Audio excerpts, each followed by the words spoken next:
If you ever complained about traffic, fuel prices, or how long your commute takes, just remember, there was a time when owning a car meant you were either extremely wealthy or extremely stubborn.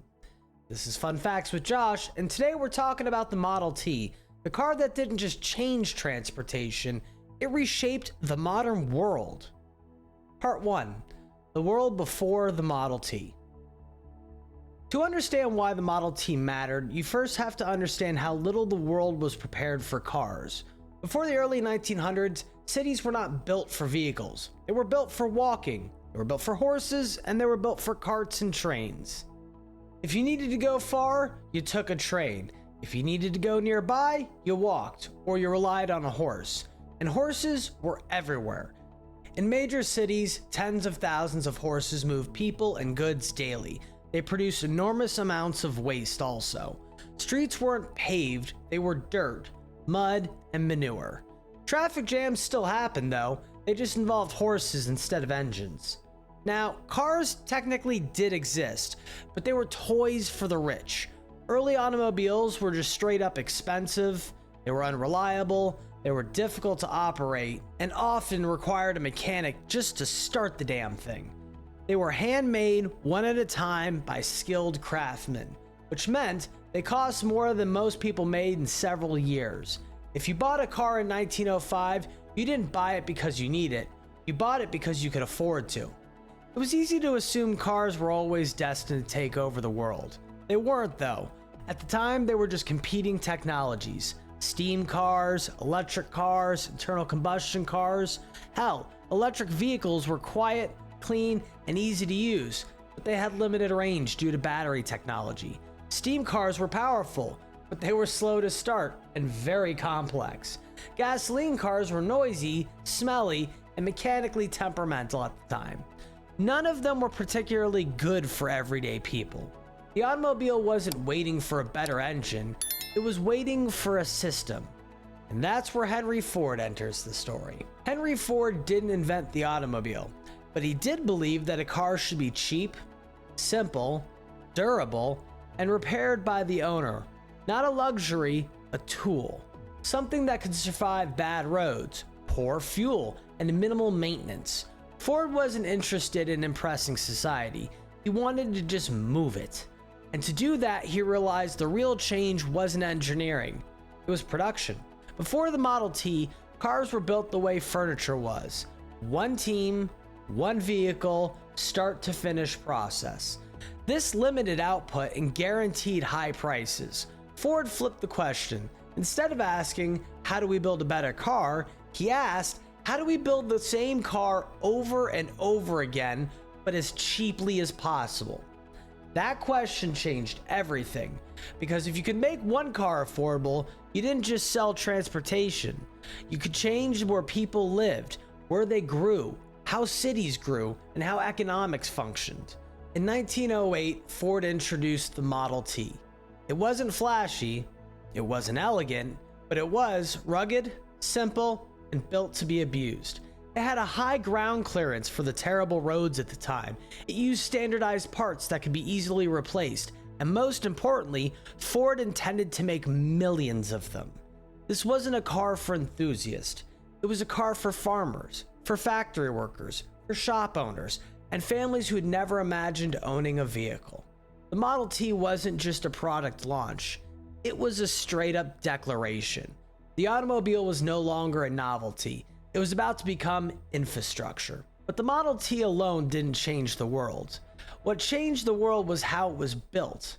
Because to make the Model T affordable, Ford had to reinvent manufacturing itself. And that invention was the moving assembly line that would ripple beyond cars. It would redefine labor, wages, cities, and modern life even. And that's where we gotta go next. Part 2. The assembly line, mass mobility, and the world that followed. The Model T didn't change the world because it was a great car, it changed the world because of how it was built. Before Ford, manufacturing was slowed by design. Products were assembled by skilled workers that were moving from station to station, building one thing at a time. That limited the scale of it though, and scale was the enemy of affordability. Henry Ford understood something most people didn't yet. if you want to change society, you don't start with culture, you start with cost. And in 1913, Ford introduced the moving assembly line. Instead of workers moving to the cars moved to the workers. Each person performed one task over and over again. This wasn't glamorous and it wasn't creative, but it was incredibly efficient. The time it took to build a Model T dropped from over 12 hours to 90 minutes. That was an improvement. That was a collapse in time. And when production time collapsed so hard, so did the price. Henry Ford's most famous quote is often misunderstood though. "You can have any color you want so long as it's black" is one of the ones he's most famous for. But this wasn't about style and it wasn't about taste. It was about logistics. Black paint dried faster. Faster drying meant faster assembly. Faster assembly meant more cars, and more cars meant lower prices. Ford wasn't limiting choice, he was removing friction.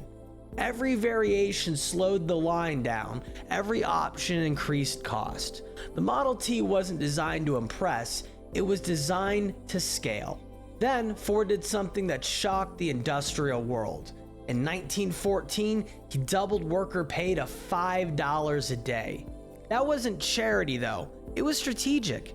Assembly line working was repetitive, exhausting, and turnover was brutal. I mean, it's just straight up mind-numbing work, guys. Ford realized something revolutionary though.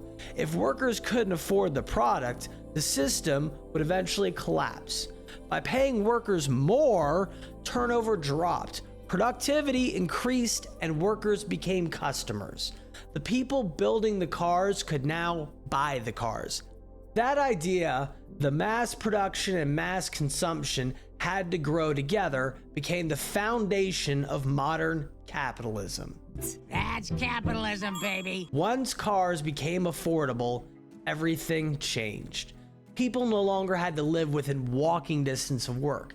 Cities would spread outward, rural farms gained access to doctors, schools, markets, and businesses expanded their reach. Supply chains stretched even farther too. The automobile didn't just move people, it just straight up rearranged geography. Before the Model T existed, suburbs barely existed. After the Model T, they just became inevitable. Affordable cars meant people could live farther from cities. Land became more accessible and housing expanded outward. This reshaped city planning. It reshaped real estate. It reshaped commuting and daily life, guys. Highways followed cars, gas stations followed highways, and restaurants followed the traffic. The modern road network exists because the Model T proved people would just use it. Even if you've never driven a Model T, you're living in its shadow. Standardized parts, interchangeable components, and mass manufacturing. These ideas define modern vehicles. The Model T didn't invent speed, luxury, or performance. It invented access, and access is what made cars universal. Of course, the Model T isn't perfect. Assembly line working was grueling, environmental consequences followed, and cities became dependent upon cars. There's traffic, pollution, sprawl, and these were not bugs, they were just side effects of scale. Model T solved one problem and created many more. That's the trade-off of every world-changing innovation though. And why the Model T still matters. Because the Model T wasn't just a car, guys, it was a blueprint for how products are built, how labor is valued, and how technologies reshape society. It proved that changing how something is made can matter more than what it made. And once the idea existed, it couldn't be undone. Every modern car, electric, hybrid, or gas, owes something to the Model T. Not because it was the best, but because it was the first to be built for everyone. The Model T didn't just put the world on wheels, it set it into motion. Thanks for watching Fun Facts with Josh. Don't forget to subscribe so you don't miss the next one, and I'll catch you next time.